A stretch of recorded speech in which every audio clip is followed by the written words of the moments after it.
saudara yang terkasih, kita ini didesain Tuhan dari tanah liat, dari bejana-bejana tanah liat. Tanah liat, kalau bukan Tuhan yang mendesain, maka tidak ada artinya. Dan di dalam tanah liat ini ada satu rahasia, sehingga Bapak dan Ibu dan saya menjadi pribadi yang memiliki kuasa. Dan rahasia itu adalah Yesus itu sendiri. Maka Bapak dan Ibu dan saya ada hari ini semua karena kasih karunia Tuhan. Kita tidak bisa pungkiri, itu bukan karena hebatmu, bukan karena kekuatanmu, bukan karena engkau layak, bukan karena engkau sempurna melakukan firman Allah, tapi semua karena kasih karunia Tuhan. Haleluya. Amin, amin, amin, amin.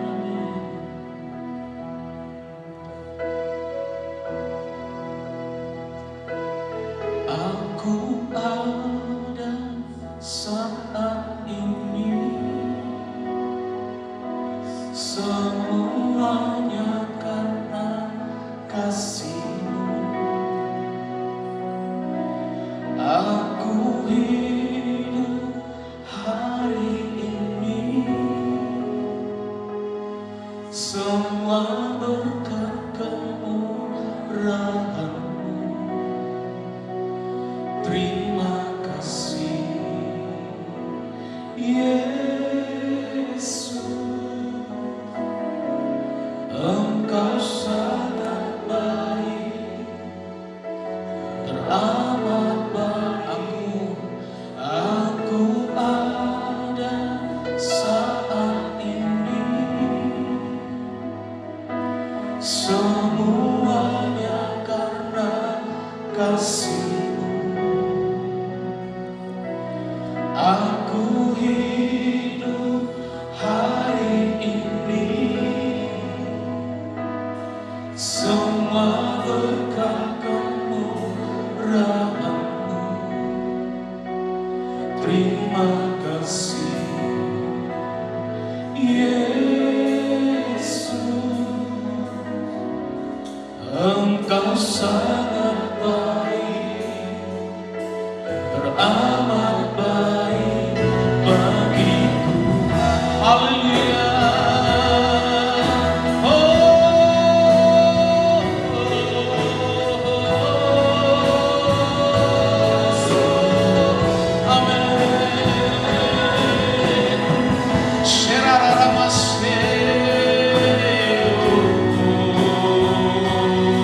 Haleluya.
terima kasih. Yeah, terima kasih, terima kasih, terima kasih. Yeah, haleluya, terima kasih. Oh, lagi katakan terima kasih, terima kasih, terima kasih. Yeah, sekali lagi katakan terima kasih, terima kasih. Yesus, Engkau sangat baik, teramat baik bagiku. Haleluya. Tepuk tangan sekali lagi yang meriah untuk Tuhan. Tepuk tangan lagi untuk Tuhan. Haleluya, haleluya, haleluya. Amin, amin, amin. Terima kasih Bapak. Kami ada hari ini, kami hidup hari ini, semua karena kasih karunia Tuhan. Kami sangat bersyukur, kami dapat menikmati di dalam hadirat Tuhan. Kami percaya apa yang kami lakukan hari ini adalah kebenaran firman. Terima firman Tuhan pada saat ini, dan firman ini akan memberkatimu. Di dalam nama Tuhan Yesus, semua yang percaya mari sama-sama katakan amin. Sekali lagi katakan amin. Prosperous people, I grow, I go, I glorify. Apa kabar? Saya sehat, saya kuat, saya makmur, saya panjang umur, saya awet muda, diberkati Tuhan. Tepuk tangan yang meriah untuk Tuhan. Haleluya, haleluya. Baik, silakan duduk kembali. Ini kita minggu yang kedua pada bulan Oktober ya. Kita akan membaca 2 Korintus 4 ayat 7. 2 Korintus 4 ayat yang ke-7. Yuk kita baca bersama-sama ya. 2 Korintus 4 ayat yang ke-7. Waktu membaca, perkatakan firman ini pada dirimu supaya itu terjadi. Amin. Halo, amin. Baik, 1, 2, 3. Tetapi harta ini kami punyai dalam bejana tanah liat, supaya nyata bahwa kekuatan yang melimpah-limpah itu berasal dari Allah, bukan dari diri kami. Coba perhatikan. Kita ini sekarang posisi sebagai tanah liat yang sudah hancur, yang tidak terbentuk lagi oleh karena dosa. Maka kalau kita melihat tuntunan firman Tuhan tentang anak yang terhilang, kita ini semua sebelum dalam Yesus semua terhilang. Tidak ada lagi yang benar. Tidak ada lagi yang di dalam kategori firman Tuhan. Semuanya sudah rusak. Maka kita sebagai tanah, sebagai bejana yang sudah rusak ini harus siap dibentuk ulang. Katakan amin. Katakan amin.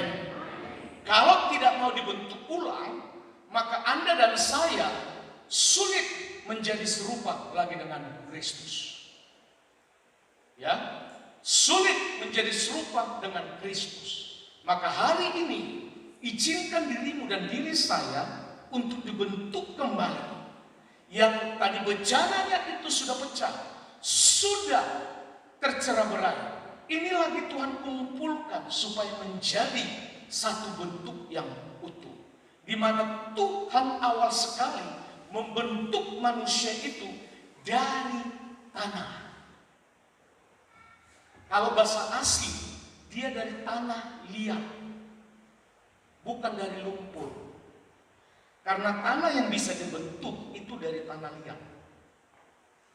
Bukan setengah tanah liat, bukan juga ada campuran pasirnya, tapi asli tanah liat. Kalau Bapak dan Ibu ingin melihat tanah liat yang sesungguhnya, nih, gali aja di samping atau depan itu, kita ini berdiri, gereja ini berdiri di tanah liat yang asli. Halo? Amin? Nah, tanah liat inilah yang bisa dibentuk. Maka lihat, waktu anak si bungsu pergi kabur, menghabiskan semua harta, meminta semua warisan dari orang tuanya, dia balik-balik sudah menghancurkan masa depannya. Dia sendiri menghancurkan masa depannya.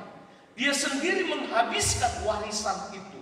Tapi waktu dia kembali, waktu dia ada di luar sana, itu sudah menjadi tanah bejana ataupun bejana yang lagi rusak. Nah, waktu dia kembali, orang tuanya, papanya menyambut dia dengan sukacita tanpa memperhitungkan kesalahannya di luar sana. Dan waktu si bungsu tadi kembali, maka bapak itu mendesain kembali. Halo? Lihat, bapak yang kita kenal, dia bukan seorang bapak yang kejam, yang selalu menuduh kesalahanmu. Tapi bapak yang baik, dia akan memulai membentuk lagi tanpa memperhitungkan kesalahanmu di luar sana. Amin. Tepuk tangan untuk Tuhan. Nah. Amin.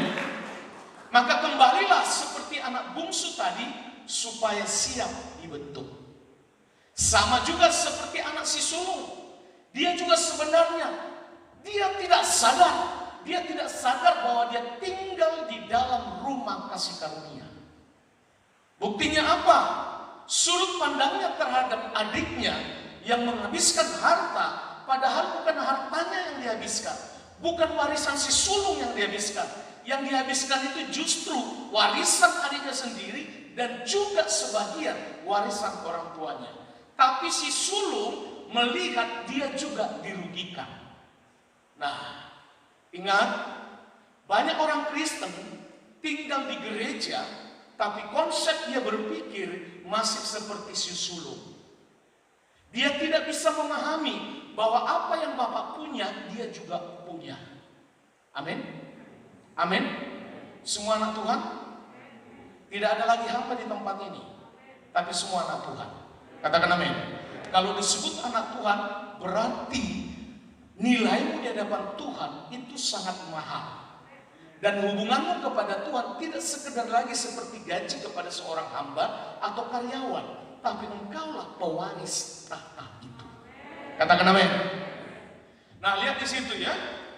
Tetapi harta ini kami punyai dalam bejana tanah liat, supaya nyata bahwa kekuatan yang melimpah-limpah itu berasal dari Allah, bukan dari diri kami.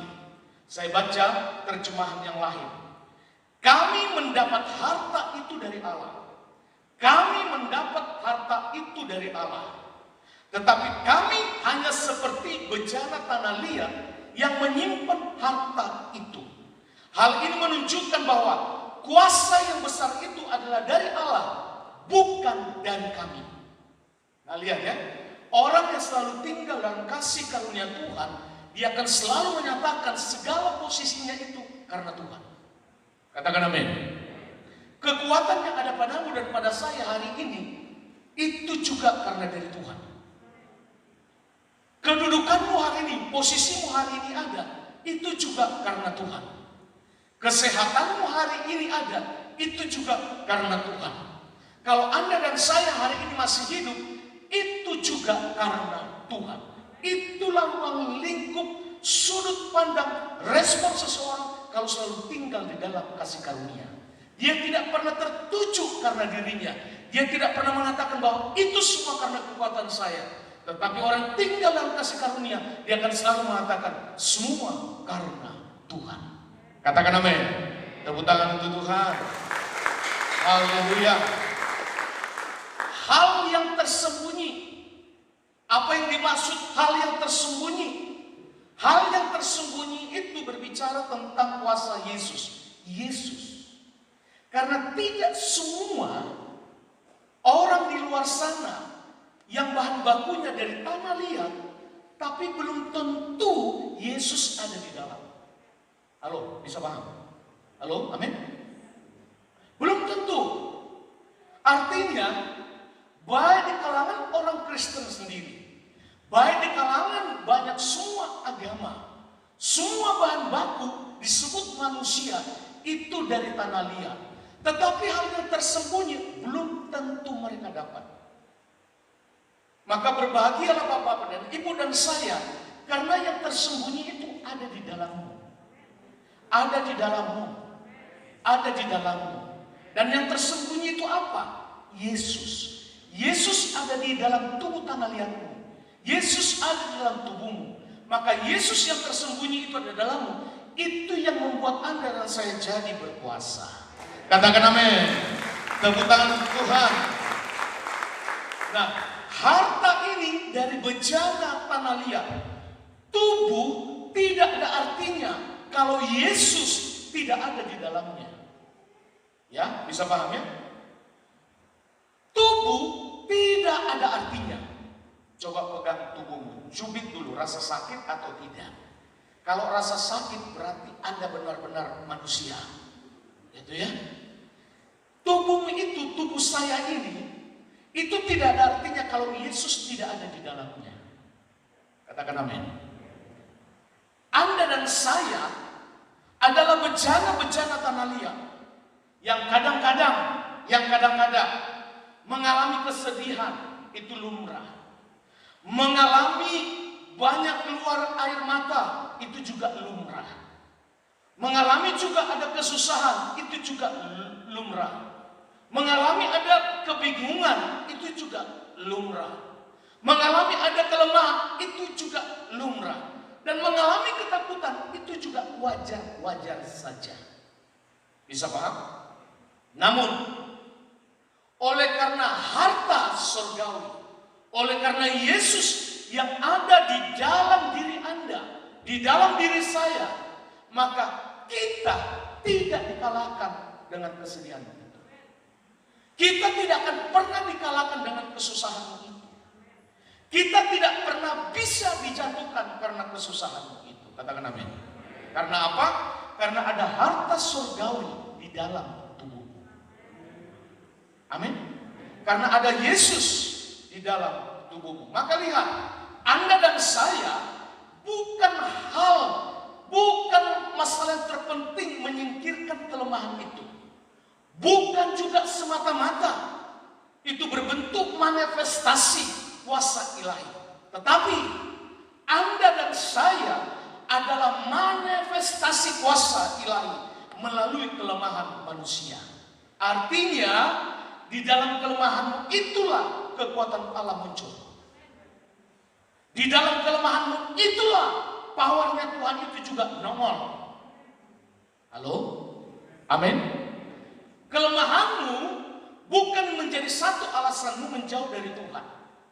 Tapi justru kelemahanmu, kesedihanmu tadi, kebingunganmu itu tadi, kesusahanmu itu tadi, itu harus justru dibuat waktunya di mana kuasa Tuhan untuk engkau keluarkan. Amin. Yesus, kuasa Tuhan itu ada dalam tubuhmu.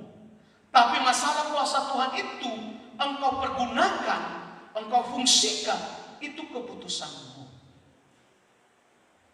Kalau engkau susah sampai 3 bulan, tidak akan pernah berubah hidupmu.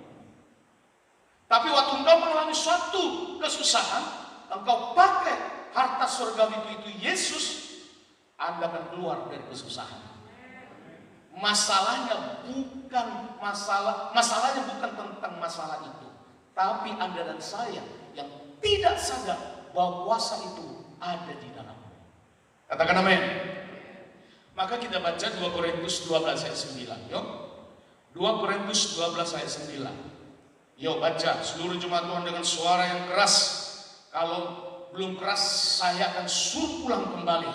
Kalau belum keras lagi akan saya suruh pulang kembali. 1, 2, 3.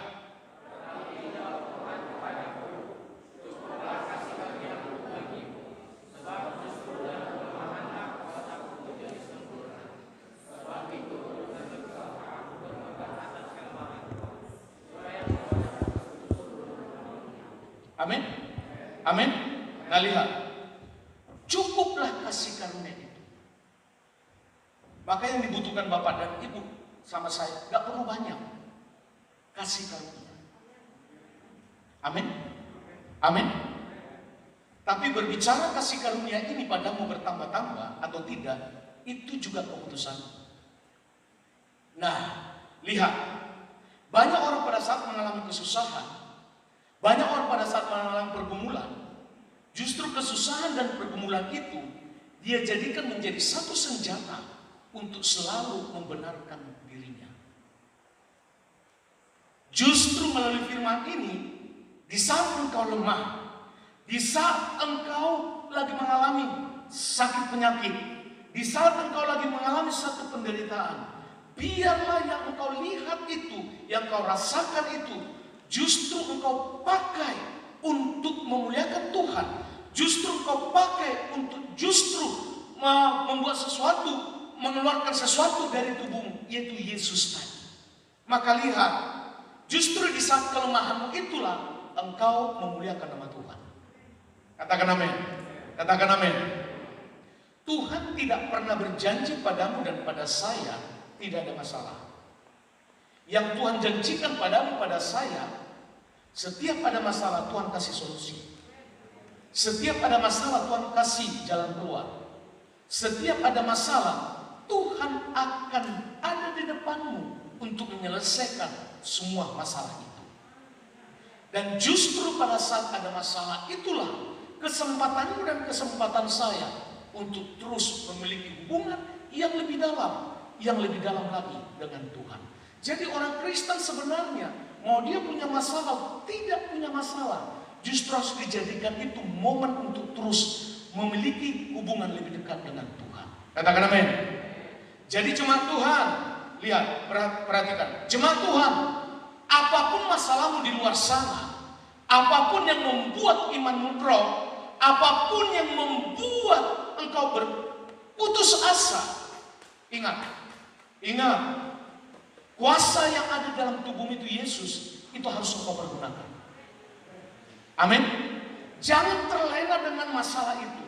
Kalau engkau terus terlena, maka engkau akan membenarkan dirimu supaya orang lain pengertian padamu, supaya Tuhan pun engkau ajak untuk berpengertian tentang kelemahanmu itu. Dan langkah yang kau ambil selanjutnya bukan lagi di tuntunan firman, tapi langkah yang kau ambil ke depan itu justru tuntunannya setan, di mana kau akan semakin malas beribadah, malas berdoa, malas menyembah Tuhan. Karena apa? Karena kamu lihat saya banyak masalah. Justru pada saat seperti itu tidak ada alasanmu untuk mundur dari ibadah. Katakan amin. Nah, Bapak dan Ibu, lihat, Anda dan saya tadi bahan bakunya dari tanah liat. Tanah liat itu bisa dibentuk. Jadi lihat, coba dengarkan. Kalau ada temanmu, kalau ada tetanggamu yang suka berantem, engkau tidak perlu layani. Karena banyak orang yang suka berantem mulut. Berantem dengan mulut, bukan berantem mulut. Berantem dengan mulut. Kalau ada tetanggamu, dan kalau Anda hari ini juga suka, senang dalam hal itu, jangan-jangan engkau berasal dari tanah sengketa. Halo? Bilang pada dirimu, saya dari tanah liat. Murni bos. Bukan dari tanah sengketa. Halo? Halo? Anak Tuhan, kalau ada orang mau mengajakmu berantem, stop, Anda tanah liat murni. Temanmu tadi itu dari tanah sengketa. Halo? Amin. Kalau Anda hari ini mendengar satu ajaran, nanti kalau mati dikubur di mana? Engkau repot dari hal-hal itu. Nanti kalau mati, gereja itu dikubur di mana? Kalau gereja itu nggak punya tanah kuburan, rasanya tidak mati dikubur di tempat itu, tidak nyaman. Kalau Anda dan saya hari ini masih merepotkan, memikirkan tentang tanah kuburan, jangan-jangan memang Anda berasal dari tanah kuburan. Ngomong, saya tanah liat, murni bos. Siap dibentuk. Tanah kuburan tidak bisa dibentuk. Betul tidak? Kalau Bapak Dani pergi ke Papua, ke Palangkaraya, mana ada tanah liat di situ? Yang ada pasir. Halo? Halo? Gereja ini, saya sebagai gembala mengatakan, tidak ada di tempat ini yang mati muda. Semua umur panjang. Amin. Umur panjang, sehat, kuat, makmur. Amin. Amin. Masalah nanti di mana dikuburkan nggak perlu itu menjadi ketakutanmu tersendiri. Kalau orang itu sudah mati, dia nggak tahu dikubur di mana. Mau dilapisi emas pun dia tidak tahu. Maka lihat, Anda datang kepada Tuhan, Anda datang ke gereja ini, bukan berarti yang harus Anda takuti masalah-masalah yang seperti itu tadi. Anda harus datang ke tempat ini, justru harus semakin mengenal Tuhan lebih dalam. Tepuk tangan untuk Tuhan. Lebih lagi. Amin. Nah, kalau Bapak dan Ibu tidak dibentuk Tuhan tangan yang sempurna, maka tepuk tangan itu pun tidak akan pernah ada berbunyi. Maka saya ingin mendengar lagi tepuk tangan yang memiliki dua tangan yang berarti. Nah, ini baru mengalahkan tepuk tangan lagi pon yang ada di Papua sana ya. Halo, amin. Jadi kalau kita lagi memuliakan Tuhan dengan tangan, buat yang semangat, jangan begini. Jangan begitu dong. Halo? Tepuk tangan, bila perlu berdiri. Gitu. Karena tanganmu dan tubuh saya, semua tubuh kita ini salah satu untuk memuliakan nama Tuhan. Kita harus berikan lebih daripada orang di luar sana. Kalau saya katakan amin, suaramu harus lebih keras dari saya. Jangan. Amin. Jangan begitu. Kita lagi memuliakan nama Tuhan. Amin. Orang lagi masih suara saya lebih kencang. Amin. Haleluya. Oh, mandek lagi. Haleluya. Setuju ya? Saya dari tanah liat, bukan dari tanah sengketa. Makanya kita bersyukur ya. Saya melihat, saya mungkin langsung ngomong, Pak Junjung lagi ada masalah sengketa tanah. Tapi dia tidak mau berantem. Saya setuju dengan beliau. Beliau sudah dirugikan ratusan juta. Tapi dia tidak mau layani yang merugikan dia. Itu berarti yang gugat-gugat itu dari tanah sengketa, Pak Junjung dari tanah liat. Katakan amin. Haleluya, amin. Dan saya tanya, bagaimana Pak dengan Ibu? Damai sejahtera? Damai. Kasih karunia Tuhan cukup baginya. Damai sejahtera dari Tuhan itu cukup. Gak perlu lagi ditambah, cukup. Katakan amin. Sejahtera dari Tuhan cukup. Amin. Kalau damai sejahtera dari Tuhan cukup, Pak Junjung akan pergi ke kantor polisi, dia akan ditangkap, masukin ke sel. Saya juga akan seperti itu. Saya akan tangkap ibu ini, saya seret bawa ke sel. Tapi damai sejahtera Tuhan bagi saya dengan Pak Junjung cukup. Katakan amin. Itulah tanah liat yang harus siap dibentuk. Tepuk tangan untuk Tuhan. Nah, lihat ya. Atas kelemahanku supaya kuasa Kristus turun menaungi aku. Ini berarti dalam setiap penderitaan, di dalam setiap proses hidupmu, kita bisa menjadi lebih dari pemenang oleh karena kuasa dan kasih Allah.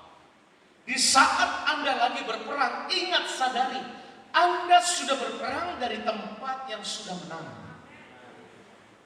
Kalau Bapak dan Ibu sudah berperang dari tempat yang sudah menang, saya mau tanya, masih ada peluang untuk kalah tidak? Tidak ada. Jadi kalau ada masalahmu, katakan masalahku kecil, Tuhanku besar. Itulah dari tempat pemenang. Amin. Kelemahan, kesusahan, penderitaan kita membuka peluang untuk menerima kasih karunia Kristus yang berlimpah-limpah dan mengizinkan kehidupan Allah itu dinyatakan di dalam tubuh kita. Maka jangan pernah takut dengan proses hidup. Jangan pernah takut dengan pergumulanmu. Karena Anda dan saya sudah didesain Tuhan menjadi pemenang. Mengapa jadi pemenang? Karena Yesus yang tersembunyi itu ada di dalam tubuhmu. Siapa yang bisa mengalahkan Yesus? Tidak ada. Kematian saja tunduk pada Yesus. Apalagi yang lain. Amin. Kita harus tinggal di dalam kesadaran ini. Supaya apa? Supaya kita paham. Sekalipun ada masalah, justru masalah itu membuatmu semakin dekat dengan Tuhan. Tidak menjauh. Kita baca 2 Korintus 4 ayat 7 sampai 9. Yo, 2 Korintus 4 ayat 7 sampai dengan 9. Yo, baca lagi dengan suara yang keras. 1, 2, 3.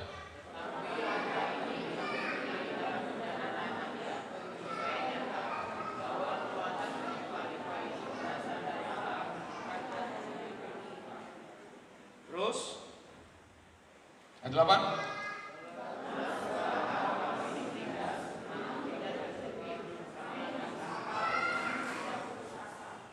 Terus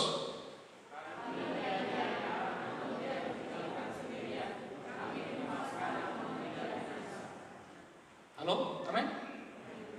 Pasti semua kalimat yang di atas kata itu Bapak dan Ibu saya pernah rasakan. Betul tidak? Tapi pertanyaan, kenapa Anda dan saya hari ini masih ada? Bukan dalam penjara. Kalau kita mau bertindak sesuatu. Karena apa? Karena Yesus. Amin. Ya, ada nada panggilan. Nah, karena Yesus. Ya, maka perhatikan lagi. Bagaimana kasih karunia semakin berlimpah-limpah itu ada padamu. Itu yang harus dipahami. Bagaimana supaya kasih karunia itu berlimpah-limpah ada padamu. Justru waktu di saat kelemahan itu, justru saya jauh dari kasih karunia. Tapi kata firman, waktu ada kelemahan itu, waktu ada tantangan itu, waktu ada kita menghadapi hal seperti itu, justru di situ juga kita diuji tetap tinggal dalam kasih karunia atau cari solusi sendiri. Jalan 4 bulan, rumah makan itu tutup. Karena tukang masaknya pergi. Lemas dong, betul tidak? Lemas. Saya mau lihat orang sekali mau tak makan, Pak. Mau tak telan habis. Di situ Tuhan ajar lagi. Harus tetap tinggal di dalam kasih karunia. Artinya apa? Perhatikan.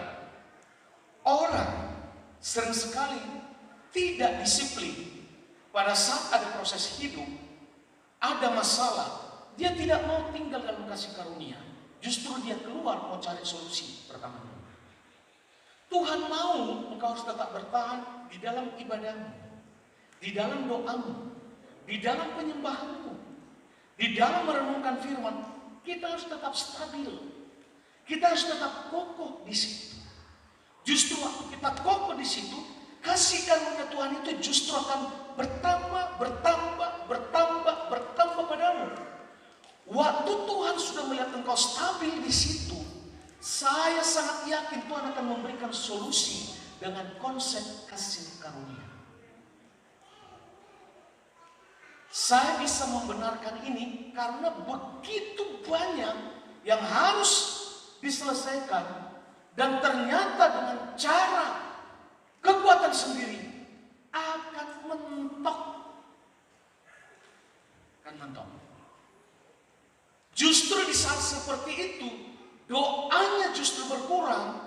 Alasan-alasan di dalam hal firman pun akan jauh berkurang. Ingat, pelayananmu, imanmu, doamu, penyembahanmu, baca firman Tuhan, jangan pernah gabungkan itu dengan pekerjaan. Maksudnya apa? Tidak ada alasanmu sesibuk apapun di luar sana, engkau sangkut pautkan hubunganmu kepada Tuhan. Karena kalau begitu nanti engkau hubung-hubungkan, engkau akan membenarkan diri. Karena bekerja. Sehingga di dalam ibadahmu pun akhirnya akan mundur, akan turun. Karena engkau sudah membenarkan pekerjaanmu dan kesibukanmu. Halo? Di dalam hidup ini melayani Tuhan, di dalam hidup ini berbicara keluarga, di dalam hidup ini juga berbicara pekerjaan. Yang tidak boleh berubah konsepmu pada Tuhan tentang ibadah. Itu nggak boleh. Tapi masalah pekerjaan, masalah keluarga, itu bisa berubah sesuai dengan keadaan. Tapi dengan Tuhan nggak boleh engkau rubah. Karena kalau engkau rubah, maka pekerjaanmu lah nanti yang menonjol, ibadahmu dan pelayananmu menjadi nomor 2. Bisa paham? Halo? Nah, akhirnya rumah makan tutup. Setelah sudah berjalan 5 tahun, nanti tanya ibu keluar dari tempat ini. Ibu selesai sekolah, kami tidak punya utang di luar. Dan kami pun tidak punya pinjaman di luar. Setelah sudah kembali dalam konsep kasih karunia. Halo? Nah, orang yang tinggal kasih karunia ini, itu yang perlu disiplin. Itu yang perlu disiplin. Kalau keinginan-keinginan daging lebih menonjol, maka kehidupan disiplin rohani ini pun akan berubah. Kasih karunia Tuhan cukup. Amin. Tinggal dalam kasih karunia inilah yang dikatakan percaya. Percaya.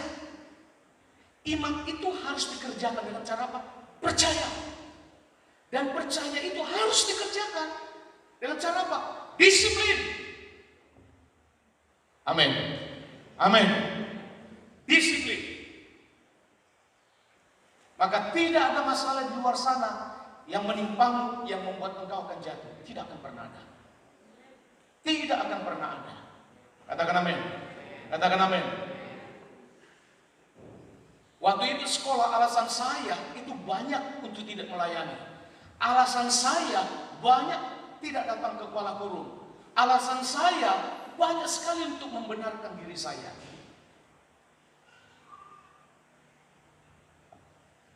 Maka gereja ini berdiri, mereka bertiga juga ikut merintis. Karena jam 3 pagi mereka sudah harus bangun untuk datang ke Kuala Kurung. Amin.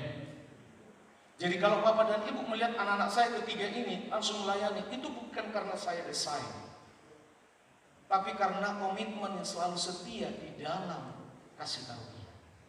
Nah, kasih karunia yang kepada pemimpin itu akan mengalir kepada anak-anak. Halo? Halo? Akan mengalir. Jadi tidak perlu takut dengan masa depan anak-anak. Saya pun tidak pernah mendesain mereka langsung bisa melayani di situ, enggak. Tapi saya bisa melihat sampai detik ini pun kalau saya suruh mereka bertiga pelayan, tidak ada yang protes. Mereka langsung ambil tugas masing-masing. Mau jadi saksi hidup, nih ada Maya nih. Kami satu rumah. Gak pernah kami berantem, gara-gara ayo pelayan, gak pernah itu, bos. Amin. Amin. Nah, ini yang harus dipahami. Jadi kalau kita orang tua masih jatuh bangun di dalam kasih karunia, sulit rasanya Bapak dan Ibu pun menerima kasih karunia. Harus disiplin. Ngomong kanan kiri, saya disiplin. Saya disiplin, ngomong. Ngomong kanan kiri supaya kau lihat itu menjadi saksi. Ngomong, saya harus disiplin. Nah, kalau engkau ngomong pada dirimu, ada yang saksi. Tapi kalau lagi berhadapan tuh, coba lagi berhadapan kanan kiri. Saya disiplin. Nah itu. Jadi kalau dia bilang disiplin, Itu kan bisa. Amin. Bapak dan Ibu, coba perhatikan lagi. Orang karena dalam masuk pergumulan, tantangan, banyak orang juga kuat. Tapi kalau sudah diberkati Tuhan, justru nggak kuat. Ingat, sebelum engkau mendapatkan berkat Tuhan yang berkelimpahan padamu, engkau harus kuat dulu. Kau dipersiapkan Tuhan, waktu berkat belum berkelimpahan, waktu berkelimpahan, Tuhan akan mendesaimu. Seekor monyet antara angin timur dan angin barat lagi diskusi. Karena monyet itu ada di ujung pohon. Angin timur mengatakan, coba jatuhkan itu monyet. Maka angin timur membuat semua kekuatannya, sehingga pohon itu membuat begini-begini. Dan monyet di atas itu semakin pegang dengan kuat. Akhirnya angin timur pun kewalahan. Monyet tetap memegang kuat, gak jatuh. Akhirnya angin timur pun mengatakan, sudah, angin utara kamu aja. Angin utara juga membuat satu angin, tapi tidak kencang. Anginnya itu hanya angin sepoi-sepoi. Tahu angin sepoi-sepoi? Kalau Bapak dan Ibu mau mengetahui angin sepoi-sepoi, coba datang sore hari di depan gereja itu. Anda berdiri setengah 15 menit saja, angin sepoi akan datang. Waktu angin sepoi-sepoi ini dikirimkan ke monyet yang berpegang kokoh di atas pohon itu, maka monyetnya pun semakin terlena. Nah, makin terlena. Dikasih angin sepoi-sepoi. Tapi waktu monyet itu, angin utara mengetahui dia terlena, langsung diberikan lagi satu angin.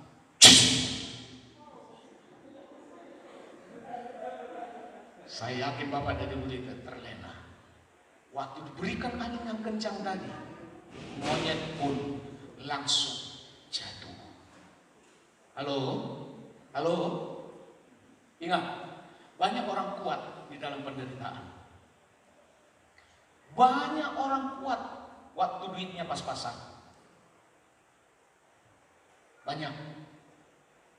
Mulai si A yang saya kenal sampai detik ini, saya sudah kenal itu puluhan tahun. Hidupnya juga masih seperti itu. Dan kuat. Saya heran kok bisa kuat. Sebenarnya kalau sudah 10 tahun, sebenarnya dia tidak seperti itu lagi. Artinya, untuk mendapatkan beras dalam 1 bulan saja, dia butuh berjuang, dan itu sudah puluhan tahun. Dan saya melihat dia kuat melakukan itu. Dan sebenarnya itu salah. Mengapa?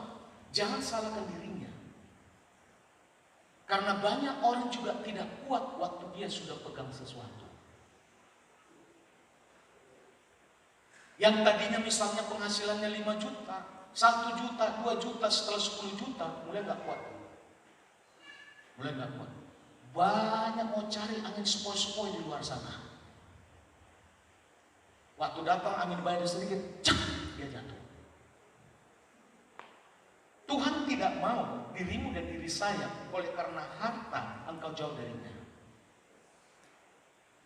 Amin. Tapi juga Tuhan tidak mau hidupmu hanya begitu-begitu saja. Karena kau anak dan saya anak. Kalau anak saya ini SD 106 tahun, dia 12 tahun, tak hajar habis. Masa SD sampai 12 tahun? Halo? Saya sebagai orang tua jasmani pun anak-anak saya, mereka sudah tak progres. Begitu juga Tuhan, Anda harus progres. Kalau tidak progres berarti ada sesuatu yang tidak baik, yang tidak sehat di dalam hidupmu. Itu yang harus engkau sadari. Waktu engkau sadar itu, maka lihat, tinggallah terus di dalam pengenalanmu kepada Tuhan. Karena semakin pengenalanmu kepada Tuhan makin dalam, maka di dalam kasih karunia itu pun engkau akan selalu bertambah. Coba buka 2 Petrus 1 ayat 2. 2 Petrus 1 ayat 2, yuk kita baca bersama-sama. 1, 2, 3. Kasih karunia dan damai sejahtera melimpahi kamu oleh pengenalan akan Allah dan akan Yesus Tuhan kita. Kasih karunia bisa kita terima, tapi bisa juga kita tingkatkan melalui pengenalanmu pada Yesus. Jadi kalau orang itu tidak progres, itu berarti dia tidak pernah ada disiplin mengenal Tuhan lebih dalam lagi. Saya garis bawahi seperti itu. Tapi orang kalau punya kerinduan, orang punya betul kasih karunia itu Tuhan sudah berikan kepadamu. Tapi ingat dengan firman ini, Tuhan juga memberimu satu kekuatan, satu disiplin, supaya engkau terus meningkatkan pengenalanmu kepada Tuhan lebih dalam. Kasih karunia itu betul, tapi kalau engkau tidak ada niat hati untuk mengenal Dia lebih dalam, maka kekuatan kasih karunia berlimpah-limpah itu juga sepertinya sulit masuk di dalam hidupmu. Amin. Amin. Ayo, kenal Tuhan itu lebih dalam. Kenal. Pengenalan saya terhadap ketiga anak saya dan istri saya, dan pengenalan saya kepada Pak Junjung, pasti lebih dalam pengenalan saya terhadap anak dan istri saya, betul tidak? Kalau pengenalan saya justru lebih dalam ke Pak Junjung daripada keluarga, ada yang aneh dalam hidupku.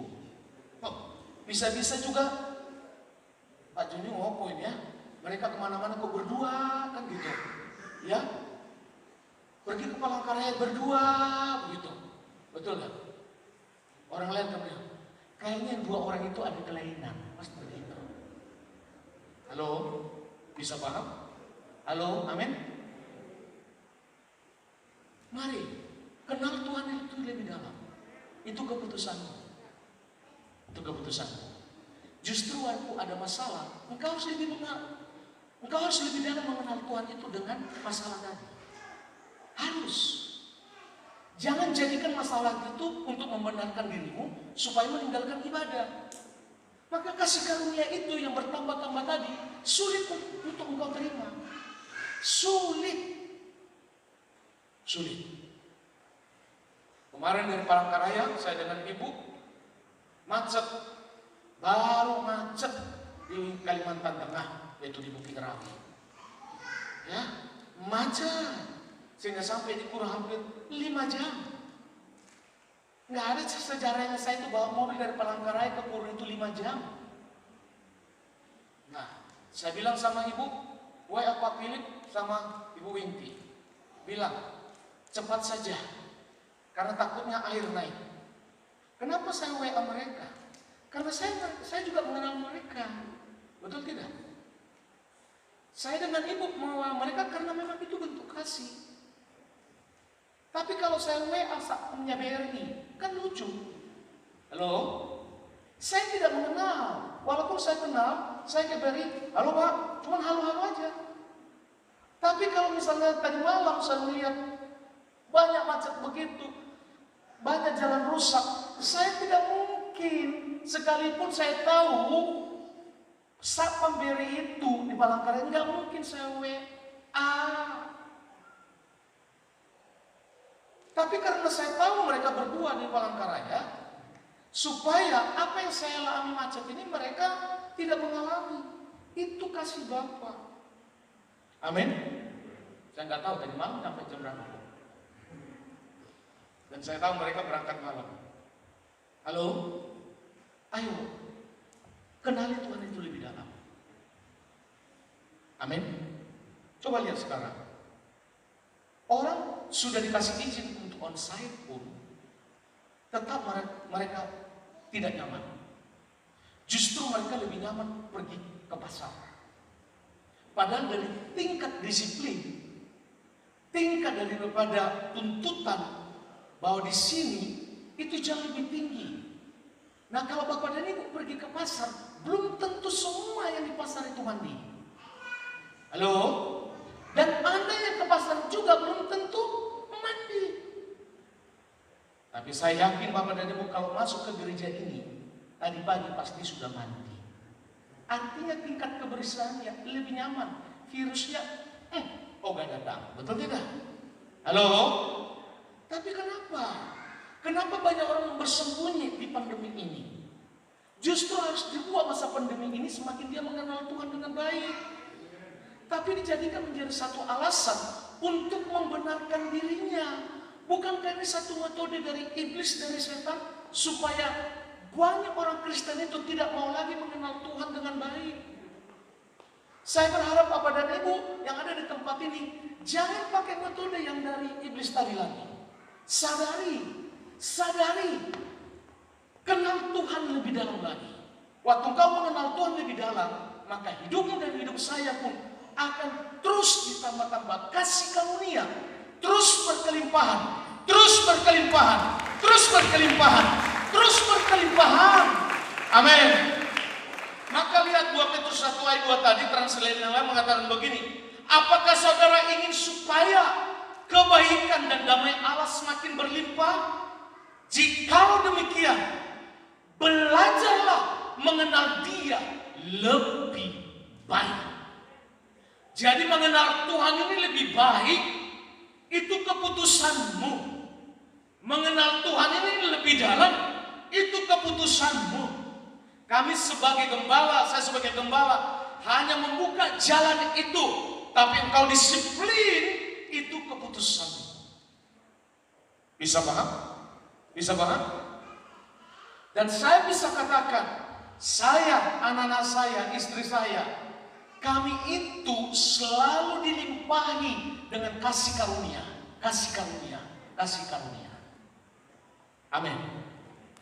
Saya sampai detik ini, namanya bawa mobil, penglihatan saya pada malam hari pun tetap bisa kencang, bisa jelas. Seusia ini, sudah mau kepala 5, seusia masih kencang. Itu karena kasih karunia. Amin. Makanya kalau anak-anak saya dengan ibu di dalam mobil, sudah mereka damai sejahtera. Mereka tidak akan pernah khawatir nanti mobil ini jatuh, ditabrak atau ketimpa. Mereka nggak mikir. Mereka damai sejahtera. Jadi kalau kita tinggal di dalam satu tempat mobil tadi, percayalah hidupmu itu, supirmu itu Tuhan. Supirmu itu adalah Yesus. Artinya apa? Tingkat kenyamananmu mengenal Tuhan lebih dalam akan membuat engkau terus di dalam kasih karunia yang berlimpah-limpah tadi. Sehingga tidak perlu takut tentang masa depan anak-anak, tidak perlu takut sekalipun suami atau istrimu mendukung, tidak perlu takut dengan semua keadaan tetanggamu mau menjatuhkan engkau, tidak perlu takut karena ada Yesus di depan. Katakan amin. Katakan amin. Maka lihat pengenalanmu kepada Tuhan, ambil keputusan hari ini, justru harus engkau pergunakan semakin mengenal Tuhan lebih dalam, lebih dalam, lebih dalam. Anak-anak masih sekolah, anak-anak yang masih muda, jangan ada alasan, oh saya masih muda, gak perlu mengenal Tuhan lebih dalam. Justru harus dimulai dari engkau yang masih sehat ini. Amin. Kita yang percaya bahwa apa yang Tuhan taruh padamu hari ini akan membuatmu hidup terus di dalam berkelimpah. Kita semua bangkit berdiri. Haleluya. Amin. Mari persiapkan roti dan anggur. Kita masukin perjamuan Tuhan hari ini. Aku ada saat ini, semuanya karena kasih-Mu. Aku hidup hari ini, semua berkat kemurahan-Mu. Terima kasih Yesus, Engkau sangat baik.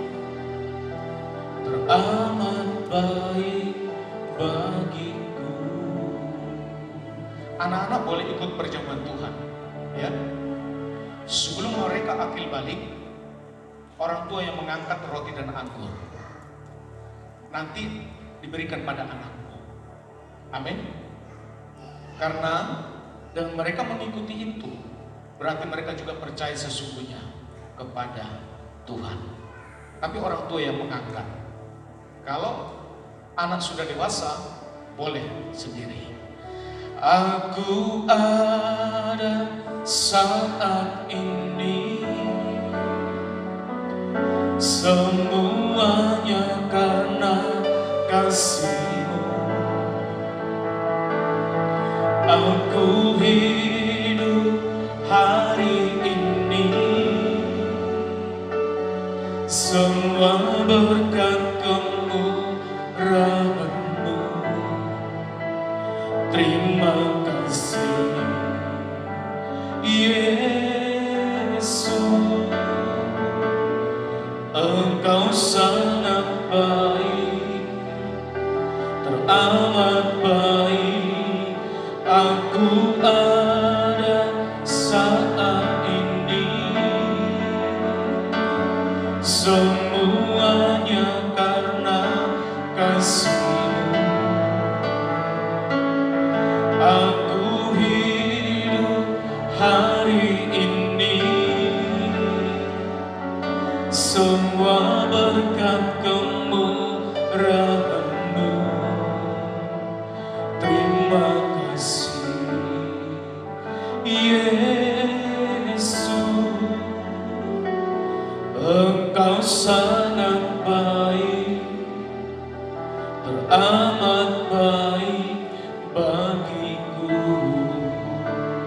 Terima kasih Yesus,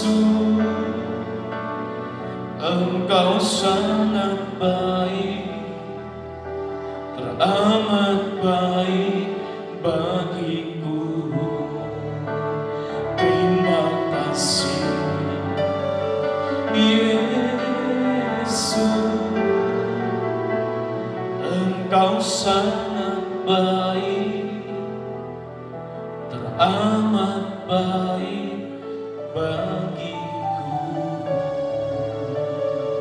Mari semua angkat roti lebih tinggi dari atas kepala kita. Apabila Bapak dan Ibu dan semua jemaat yang hadir pada saat ini engkau percaya kepada Tuhan Yesus, engkau berhak melakukan perjamuan Tuhan. Yang tidak boleh adalah mereka yang tidak percaya pada Tuhan. Maka ini adalah tubuh Kristus. Tubuh Kristus yang sudah tercabik-cabik membuat tubuhmu dan tubuh saya sehat dan sempurna. Apapun penderitaanmu secara tubuh fisik, Yesus sudah selesaikan semua di kayu salib.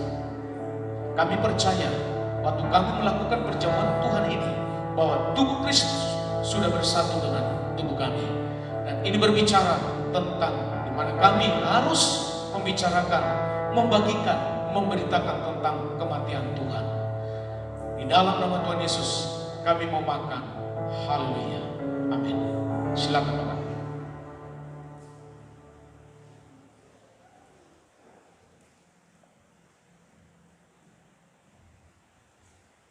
Mari kita angkat cawan lebih tinggi dari atas kepala kita. Ini adalah darah Tuhan. Inilah darah Yesus. Darah berbicara nyawa. Yesus sudah memberikan nyawa itu padamu dan pada saya. Kalau nyawa sudah diberikan, apalagi yang lain. Tidak perlu takut. Apapun yang terjadi di depan ini, Yesus sudah bersamamu. Pada saat engkau meminumnya, maka semua hal-hal yang tidak baik yang ada di dalam tubuhmu, darahmu, Yesus sempurnakan. Sehingga segala jenis penyakit pun yang masih ada di dalam tubuhmu hari ini keluar dan engkau sembuh. Apabila Bapak Ibu percaya bahwa dari Yesus ini membuat engkau yang terbaik, mari engkau minum dalam nama Tuhan Yesus.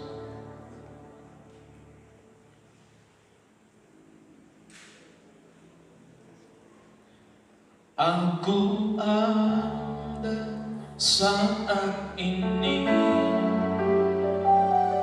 semuanya karena kasih-Mu.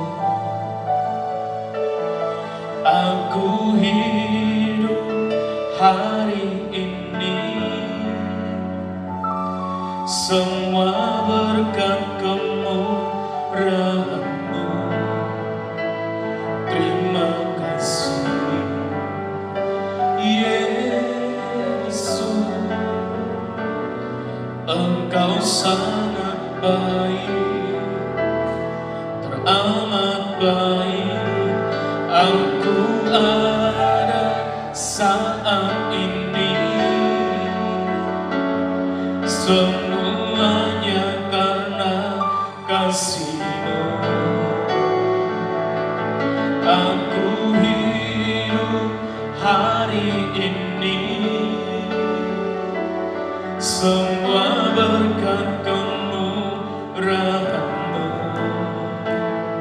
Terima kasih Yesus,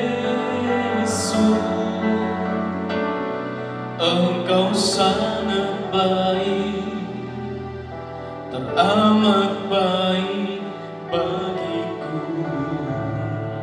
Terima kasih Yesus, Engkau sangat baik, teramat baik. Sekali lagi katakan terima kasih, terima kasih Yesus, Engkau sangat baik, teramat baik bagiku. Tepuk tangan untuk Tuhan. Haleluya, haleluya, haleluya. Terima kasih Bapak. Apa yang kami lakukan, perjamuan Tuhan ini adalah perintah Tuhan. Dan saat kami lakukan, berarti kami sudah dan terus dimeteraikan oleh tubuh dan darah Yesus. Terima kasih Bapak untuk hidup kami, masa depan kami. Kami sudah sadar, kami sudah tahu ada Tuhan di depan kami. Hidup kami akan terus naik dan terus naik ke depan dan ke atas. Hidup kami jadi kepala, bukan jadi ekor. Itu firman Tuhan dan kami hidupi firman Tuhan itu. Hari ini kami mau menabur buat pekerjaan Tuhan di tempat ini. Ucapan syukur kami, persepuluhan kami, apapun yang Tuhan taruh, Tuhan yang memberkati kami berlipat kali ganda. Kami mau deklarasi persembahan ini di dalam nama Tuhan Yesus. Maka menaburlah saya di gereja ini, dan dalam tahun ini juga saya pasti menuai 100 kali lipat ganda. Sebab saya diberkati Tuhan, saya menjadi kaya, kian lama kian kaya, sehingga saya menjadi sangat kaya untuk kemuliaan Tuhan dan memperluas kerajaan-Nya di tempat ini. Amin. Silakan duduk kembali dan persembahan.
Tuhan memberkati engkau dan melindungi engkau. Tuhan menyinari engkau dengan wajah-Nya dan memberi engkau kasih karunia. Tuhan menghadapkan wajah-Nya kepadamu dan memberi engkau damai sejahtera. Kasih dari Allah Bapa di surga yang berlimpah-limpah, cinta kasih dari Yesus Kristus dan pimpinan dari Roh Kudus yang memimpinmu hari ini sampai Maranatha Tuhan Yesus datang kedua kalinya. Semua yang percaya mari sama-sama katakan amin. Silakan duduk dan bersandar dulu.